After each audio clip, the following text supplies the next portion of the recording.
we're working on the fugue, and that is like a harder invention. The fugue is a contrapuntal piece, and usually it would have at least 3 voices. So you've worked on the invention, that's 2 parts, and the motive is shorter. The fugue would have a longer melody. It's kind of like a Renaissance motet where one voice starts, and that would be the theme, and that would be the cantus firmus. So here, the concept is the same, except this is for keyboard, okay? And so this is a contrapuntal composition in 2 or more voices built on a subject, short melody. Really, it has to be 3 or more. That's stated in all voices and repeated throughout the composition. In addition to the broad general contrapuntal design, certain formal characteristics are well established. So a fugue is really a compositional procedure, is a working out of an idea, and the idea is that subject. It doesn't have a very structured form, but it still would have a loose exposition, which is the first part, and it's introducing an appearance of all the voices, and then the development will go through different key changes, and then the final recapitulation will be when the subject appears in a very obvious way, and that is the recapitulation in tonic. The proportions are not symmetrical like in a sonata form. So in the first section, the exposition, all the subjects will there's only one subject unless it's a double fugue, but right now we're just dealing with a fugue that has one subject. And let's say this is a 3-voice fugue. You'll hear the 3 voices, let's say alto, soprano, and the low voice. And if it's a 4-voice fugue, you'll hear a soprano, alto, tenor, bass. It doesn't all have to come out in that order. Okay, so the first section is the exposition, which is the most fully structured part of the fugue. The exposition serves to introduce the primary melodic materials of the fugue, as well as the supporting contrapuntal elements. In the exposition, the individual voices make their entrances one at a time to reveal these thematic elements. So that's in the first section called the exposition. The subject, the basis of the entire fugue is the subject. That's the theme. Subjects are short melodies that can range anywhere from 2 notes to 8 measures in length. But I have never seen a fugue that has a 2-note subject.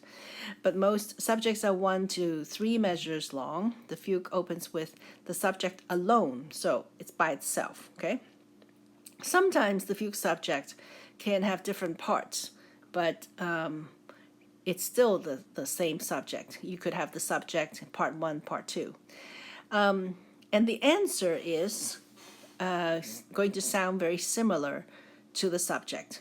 It's like you have one voice coming in, and then another voice answers. The answer is really the same material, so that when the subject is completed, it's imitated in another voice, usually at the perfect fifth above or perfect fourth below. This imitation is known as the answer. If the answer is a literal, which is exact imitation of the subject, it is called a real answer. So remember, it starts on perfect fifth above or perfect fourth below. But the intervals, if they are exactly the same as the subject, it's called a real answer. If the answer is slightly modified, it is a tonal answer. It could be just one interval off. And tonal answers occur for a variety of reasons, but 2 basic reasons are to, 1, create a strong tonic dominant relationship in the exposition, and to take care of situations where the subject modulates. So let's say if the subject modulates itself, the answer needs to be modified just so that it doesn't spiral out of the key too soon, okay? So a strong tonic dominant relationship at the beginning of the subject is often answered as dominant tonic in the answer. I might not go over all of these pages. And I will talk about more things when I get to the piece. So the counter subject is continuation of counterpoint in the voice that began with the subject. So the same voice that plays the subject, the same voice will play the counter subject, and that goes against the answer. The counter subject occurs at counterpoint as counterpoint against the answer, not the subject. Okay, so you can see the alto voice has the subject, and the same voice goes into the counter subject, and it plays against the answer that is imitating at a perfect fifth above or perfect fourth below. Invertible counterpoint, because counter subject might be used both above and below in an answer, composes of the period constructed counter subjects that are invertible. These invertible counter subjects were devised to avoid unstylistic dissonances that can occur when a counter subject appears in a different voice. In inversion at the octave, all harmonic perfect fifths require special treatment because when inverted, the perfect fifth becomes a perfect fourth, a dissonance in the style. So to find out if the counter subject is invertible, you play the first entrance of the answer in counter subject, but place the upper voice an octave or two lower. If the perfect fourths produced by the inversion are properly treated as dissonances, then the counter subject is invertible. So, for example, here, the subject is and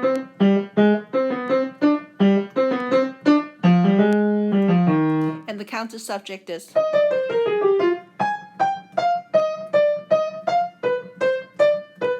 By the way, you hear me playing detached because the Baroque performance practice would call for eighth notes to be played detached. And then, so here, measure 20 to 21, the subject T goes. And if you put the counter subject A down here,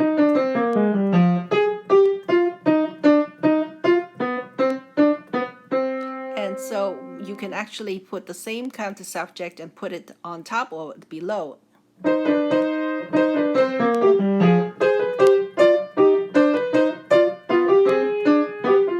Or on top would be, sorry. So sometimes the fugue subject ends on a pitch that does not connect conveniently to the subject, and that's the link. And to make the junction smooth, composers added some extra notes, one or more notes, known as a link. Okay, so that's a link. And the bridge is going to be something that comes right after the answer. Okay. So the exposition design will be like this. You have the subject, same voice, you have a counter subject. The answer is either below or above.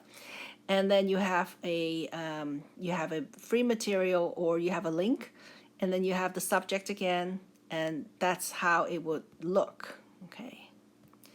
So the episode is the passage that links after the exposition is finished, and that's a transition, and it will take you to modulations. Okay, and then there might be sequences. A stretto is when you have overlapping of subjects or answers. Okay, we will, augmentation is when you have the rhythmic value augmented, which means if it's a quarter note, it becomes a half note, or if it's an eighth note, it becomes a quarter note, so it's bigger. And diminution would be the opposite. All right. Okay, to give you a little bit of history of the fugues. So Bach, I'm just going to read this first. So he wrote two books. Okay, book one was in 1722. Book two was 1742. The most famous of Bach's works for the clavier is the set of preludes and fugues titled The Well-Tempered Clavier, completed circa 1742. So both of them were done by then. Clavier is a broad term meaning keyboard. So So these compositions were written to be played on any keyboard instrument except for the organ. So at the time of Bach, 1685 to 1750, those are his dates, such instruments included the clavichord, the popular harpsichord, and possibly an occasional pianoforte, which is the piano, and that was invented later in 1705 by Cristofori, okay, Bartolomeo Cristofori. Today, because of the large concert halls and the ubiquitous piano, the well-tempered clavier is very often performed on the piano. Both the harpsichord and the clavichord can muster only a fraction of the volume possible on the piano. And the complete work is divided into two sections, Book 1 and Book 2. Each book contains a prelude and fugue in each of the 12 possible major and minor keys, a total of 24 preludes and fugues in each book. So number 1 would be in C major, and number 2 would be in C minor. Number 3 would be D flat major. Number 4 would be C sharp minor. Number 5 would be D major. Number 6 would be D minor, like that, okay? So here is the piece that you are supposed to analyze. Notice this is the fugue from the number 2. So you're not seeing the prelude, but the prelude sounds something like this. Okay, and so this is the fugue, and it's BWV847. BWV is Bach Werkverzeichnis, which is Bach work catalog. The fugue subject goes like this.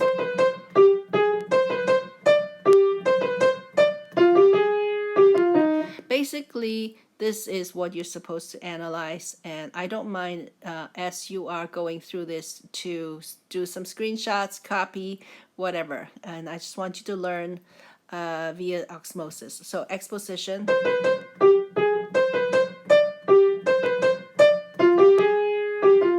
Notice how the answer goes on top, and it's here.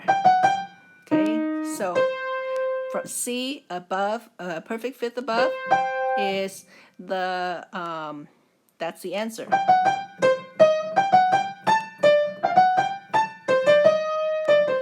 So notice how this is a perfect fifth right there, and notice how in the subject we have a perfect fourth. Okay, so that means the answer has been modified. So when it's modified, this is a tonal answer. Okay, and what goes against the answer, which is the continuation of the subject, is the counter subject.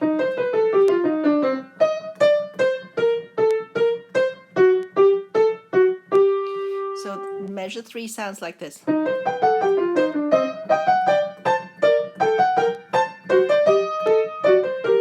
So we have already done, this is the alto appearance, and here is the soprano appearance, okay?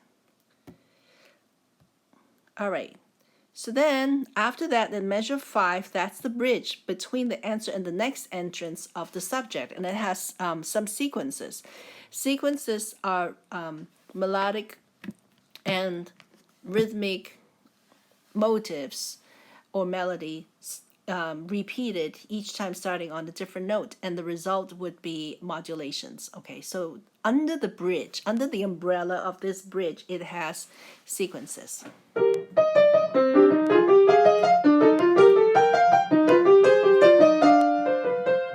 Okay, so then we have a bass appearance of the subject here, right?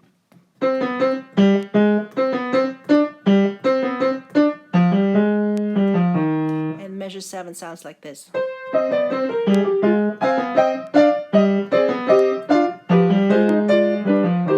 Notice how there's the counter subject,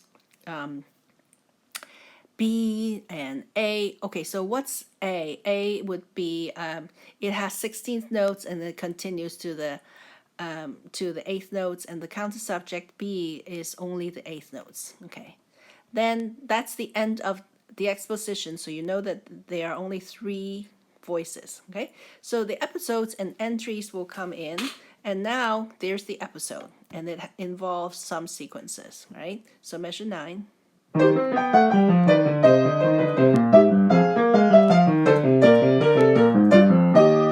Okay, so then the reason why it's called entry, it basically is the subject. So that's the development section. This is loosely considered as the development section, and it will go through different key changes. Okay, so then we see how you went to the E flat major, so you want to notate that. All right, and the right hand has.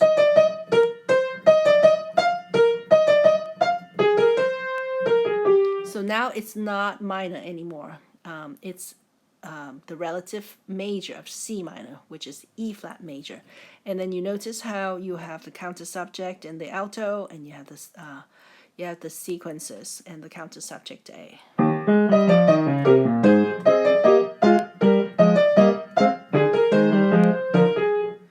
And then it ends here. So now we have another episode. So basically, the way the fugue is organized is pretty easy. The whole piece will be either subjects, or episodes. And if the answer is modified, it has a mark of something that is different. It's like a twin, and the twin might have a birthmark. So you're going to recognize it later on. Okay, you'll see what I mean. So here is episode 2.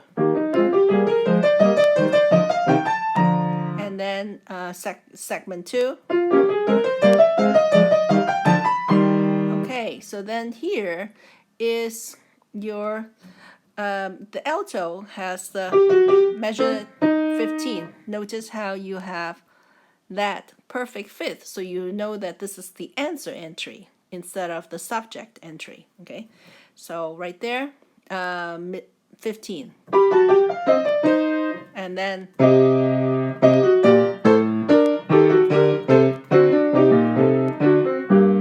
so you have that counter subject B, the eighth notes. And most of, I could probably say 99.9% of Bach's fugues will begin on a rest, because it has that impetus. It's like da da dum bum bum. It usually doesn't start right on the downbeat. Okay, so we go to measure 17. We have episode 3, which includes the sequences.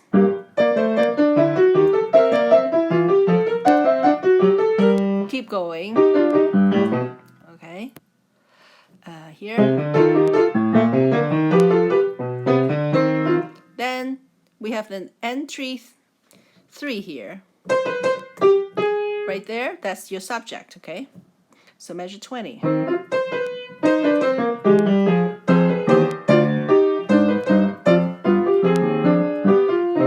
Then episode 4 has sequences.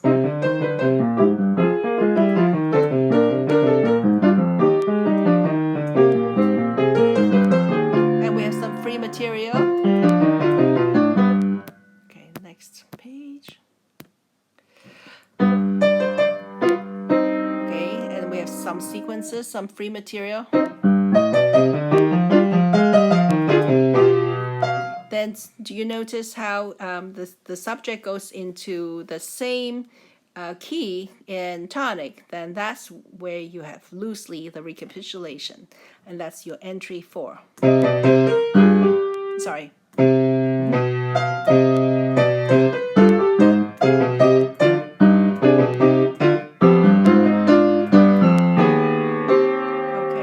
it's really great writing. And then you have episode. So right here is your pedal point, the B, the C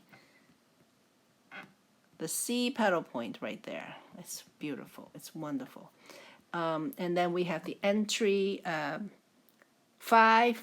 You call it coda, whatever. Actually, people call things very differently, but I think you have a good handle of this now. But that is an entry.